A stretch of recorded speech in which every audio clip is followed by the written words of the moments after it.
इतनी बेहतरीन और इतनी यमी रेसिपी क्या खाई है आपने? बहुत ही मज़ेदार और बहुत ही क्विक एंड ईज़ी रेसिपी। और इसके साथ आज की एक स्पेशल टिप भी है। जानने के लिए वीडियो के साथ बने रहें। चलें जी, वीडियो को स्टार्ट कर देते हैं।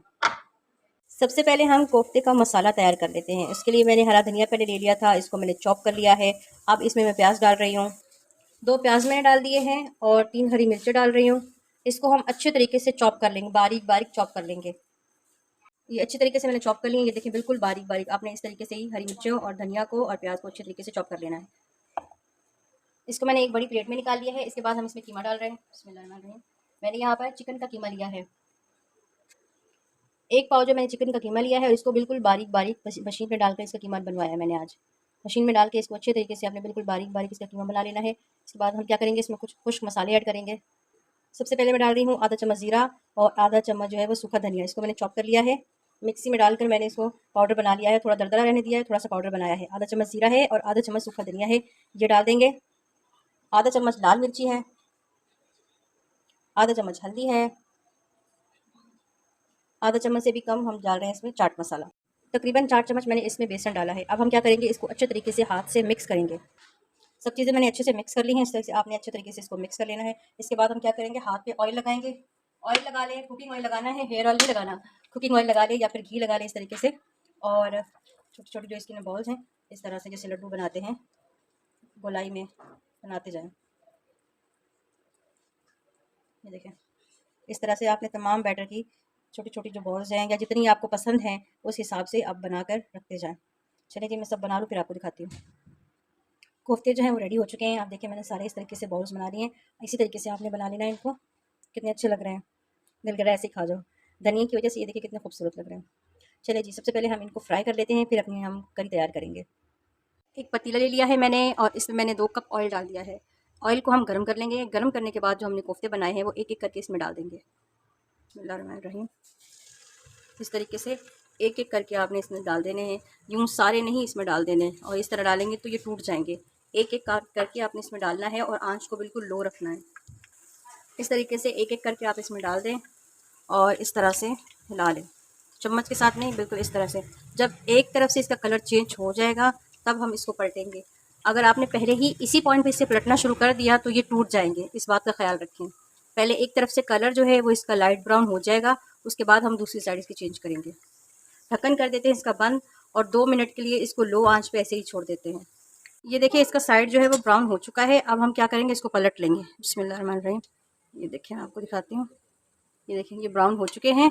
अब हम क्या करेंगे, इन तमाम जो कोफ्ते हैं ना, इनका जो साइड है वो इस तरीके से चेंज कर लेंगे। चेंज करके फिर से इसका ढक्कन बंद कर देंगे और 2 मिनट इसको छोड़ देंगे। 2 मिनट तकरीबन हो चुके हैं। बिस्मिल्लाहिर्रहमानिर्रहीम। और चेक कर लेते हैं। ये देखें दोनों तरफ से ये लाइट ब्राउन हो चुके हैं। अब हम क्या करेंगे, इनको निकाल लेंगे।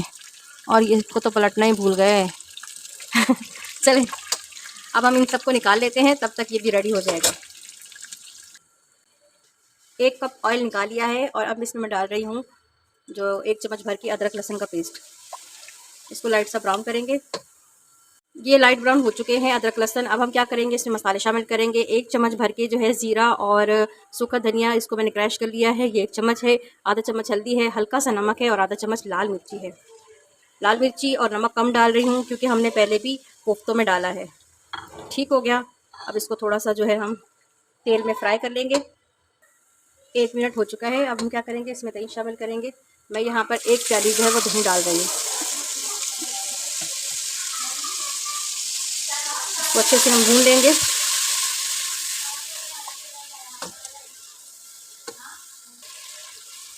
तकरीबन 1 मिनट तक हम इसको ऐसे ही चम्मच चलाते रहेंगे। 1 मिनट मुझे हो चुका है। अब हमने क्या करना है, इसमें जो हमने कोफ्ते बनाए थे वो शामिल कर देंगे। एक एक करके हम अपने सारे कोफ्ते जो है वो इसमें डाल देंगे। मैंने सारे कोफ्ते इसमें डाल दिए हैं। अब हमने क्या करना है, इसमें पानी डालना है।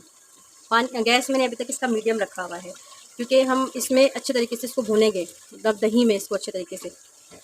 कोफ्ते हमने क्या किया था, कोफ्तों को हमने पका लिया था। अब हम इसमें डालेंगे ना, तो अगर अंदर से हमारे कोफ्ते कच्चे हुए या चिकन जो है वो कच्चा हुआ तो अब इस पॉइंट पे क्या होगा, ये अच्छे तरीके से पक जाएगा। कुछ लोग जो है वो लास्ट में डालते हैं, लेकिन हमने जल्दी जल्दी कुक किए हैं तो हम स्टार्टिंग में ही इनको डाल देंगे। और ये माशाल्लाह इतने ऊपर से इतने हार्ड हैं कि ये टूटते नहीं। अभी एक नीचे भी गिर गया था ज़मीन पे मुझसे, किचन की स्लिप से नीचे, लेकिन अल्हम्दुलिल्लाह ये बिल्कुल भी नहीं टूटा है। अब क्या करना है, हमने इसमें एक बड़ा गिलास पानी डाल देना है। मीडियम आंच करके इसका हमने ढक्कन बंद करके 10 मिनट तक इसको अच्छे से पका लेना है। एक गिलास पानी डाल दिया, ढक्कन कर देंगे इसका बंद। 10 मिनट हो चुके हैं। बिस्मिल्लाहिर्रहमानिर्रहीम। आप देखें कि इसका पानी जो है वो खुश्क हो रहा है, थोड़ा सा पानी इसका बाकी है। अभी हमें इतना ही पानी इसका चाहिए। इस पॉइंट पे क्या करेंगे, हम इसमें फ्राई प्याज शामिल करेंगे। 1 कप मैंने इसमें फ्राई प्याज शामिल किए हैं। ठीक हो गया। इस पॉइंट पे हमने प्याज शामिल कर दिए हैं। इसके साथ मैं यहाँ पे डाल रही हूँ 2 अंडे। मैंने अंडों को बॉईल किया है, वो इसमें डाल देंगे। इसको भी हम मिक्स करेंगे ताकि इसके ऊपर भी अच्छे से मसाले जो हैं वो लग जाएं। इसके बाद हरा धनिया डाल देंगे। हरा धनिया मैंने इसके ऊपर डाल दिया है। अब क्या करेंगे, इसमें मैं क्रीम शामिल कर रही हूँ। आधा कप मैं इसमें क्रीम डाल रही हूँ। आपके पास अगर क्रीम नहीं है तो आप मलाई भी डाल सकते हैं, दूध की मलाई है वो भी शामिल कर सकते हैं। इसे मिक्स करेंगे आराम से ताकि हमारे कोफ्ते जो हैं वो टूटे नहीं, कि अब ये सॉफ्ट हो चुके हैं और अगर हमने अब तेज़ चम्मच चलाया तो ये टूट जाएंगे। चलें जी, इसका ढक्कन कर देते हैं बंद और आंच को हम बिल्कुल लो रखेंगे 3 मिनट के लिए। फिर इसका गैस बंद कर देंगे और फिर आपको मैं इसका फ़ाइनल लुक दिखा दूँगी। माशाल्लाह माशाल्लाह, आज की रेसिपी को तो 100 में से 100 ही नंबर मिलने चाहिए। एक तो क्विक है, इजी है और ऊपर से माशाल्लाह इतनी मज़ेदार और देखने में भी माशाल्लाह बहुत ही खूबसूरत। आप खुद देख सकते हैं कि ये कितनी खूबसूरत और कितनी यमी लग रही है। बहुत ही बेहतरीन रेसिपी है, आप इसे ज़रूर ट्राई करके देखें। इंशाल्लाह ये आपको बहुत पसंद आएगी। और जो मैंने आपको बोला था कि मैं आपको आज बहुत बेहतरीन आज एक टिप दूँगी, वो टिप ये है कि आप इन कोफ्तों को बनाकर स्टोर भी कर सकते हैं। देखिए इस तरीके से इनको इसी तरीके से आपने तेल में कुक करना है और इनको कुक करके इसके बाद क्या करेंगे, इसको प्लास्टिक थैली में डाल कर या किसी बर्तन में डालकर आप फ्रीज़ कर सकते हैं और दाल में, सब्जियों में इनको शामिल कर सकते हैं। इंशाल्लाह मैं नेक्स्ट टाइम इंशाल्लाह इसी दाल की एक रेसिपी बनाऊंगी और उसमें आपको इसको डाल के दिखाऊंगी कि किस तरीके से आपने इसको इस्तेमाल करना है। तो अगर आपको मेरी रेसिपी पसंद आए तो अपने फ्रेंड्स एंड फैमिली के साथ शेयर करें, कमेंट करें, लाइक करें, सब्सक्राइब करें और अपनी दुआ में याद रखें। नया साल शुरू होने वाला है, अल्लाह पाक से दुआ है अल्लाह पाक हमारा ये नया साल जो खैर बरकत वाला हो, आफ़ियत वाला हो और खुशियों वाला हो। आमीन सुम्मा आमीन।